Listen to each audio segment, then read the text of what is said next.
Hej til alle mine søde læsere derude. I dag har jeg valgt at lave et indlæg omkring mobning, fordi at jeg har set nyhederne, og jeg er blevet lidt inspireret af hende her, Fie Laursen, som også er blogger.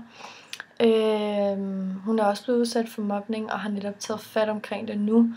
Jeg synes, det er vigtigt, at man stopper mobning. Jeg synes, det er totalt forfærdeligt, at unge de kan gå og mobbe hinanden så grusomt, at man faktisk mister troen på sig selv, og hvorfor man overhovedet er her, når man alligevel ikke er god nok. Jeg er selv blevet brutalt mobbet, da jeg gik i folkeskolen, og det endte ud i, at jeg ikke gik i skole, fordi jeg var så bange. Jeg troede ikke, at jeg var god nok, og jeg vidste, at jeg havde jo ikke noget at byde på. Jeg var bare anoreksibarn, og jeg var flagstang, og jeg var edderkoppeben, og jeg var bøjlefjæs, og jeg var bare alt muligt, som de her unge gav udtryk for, at jeg var. Og det var ikke noget, jeg selv synes. Og jeg kunne ikke se det, jeg kunne ikke forstå, hvorfor at jeg skulle udsættes for mobning. Men de her unge fyre og piger valgte jo at rotte sig sammen, og når man rotter sig sammen, så er man jo meget større og stærkere end den her lille person, som bliver udsat for at blive mobbet. Jeg sad hver eneste nat og græd ude på mit toilet sammen med min mor, fordi jeg simpelthen ikke kunne forstå, hvorfor jeg skulle udsættes for at blive mobbet, og jeg vidste ikke, hvad anoreksi var, men jeg blev kaldt anoreksibarn, fordi jeg var meget tynd. Jeg har aldrig fejlet noget, og jeg har aldrig haft en spiseforstyrrelse. Så det var rigtig hårdt for mig at skulle forsvare over for de her mennesker. Jeg har altså ikke fejlet noget. De mobbede mig så grusomt, at jeg faktisk var ved at tro på, at jeg var syg, og jeg havde anoreksi. Men jeg havde heldigvis en rigtig god familie, som hjalp mig igennem det her, og som fik mig til at tro på mig selv igen.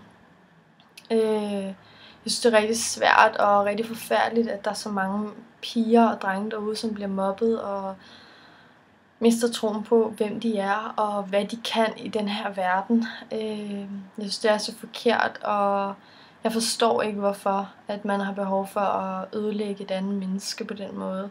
Så jeg synes helt klart, at man skal stoppe mobning, og jeg håber, at I derude vil være med til at stoppe det. Jeg synes, det er forfærdeligt, og ja, jeg synes bare, jeg hader bare mobning, og jeg kan stadig have det den dag i dag. Hvis der er nogen her på bloggen, som har prøvet at blive mobbet, eller har været med til at mobbe nogen, så vil jeg rigtig gerne have, at I måske fortæller jeres historier, og hvordan det skete, og hvorfor, og hvordan I har det nu med det hele. Det kunne være rigtig, rigtig dejligt for mig at læse, og også for andre, som måske stadig bliver mobbet, som kan sidde og læse det her.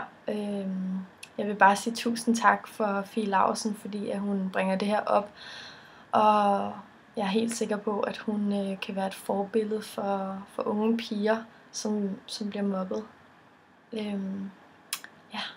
Jeg ved ikke, jeg tror, jeg vil afslutte her og sige tak, for at I følger med i min blog, og jeg håber, I kan lide det her indlæg. Det er lidt mere personligt, og jeg håber, I vil dele det med mig, og komme med nogle historier om jeres mobning eventuelt, eller fortælle om nogle historier, I har hørt, eller et eller andet. Det vil jeg rigtig, rigtig gerne høre. Så det håber jeg. Vi ses. Hej!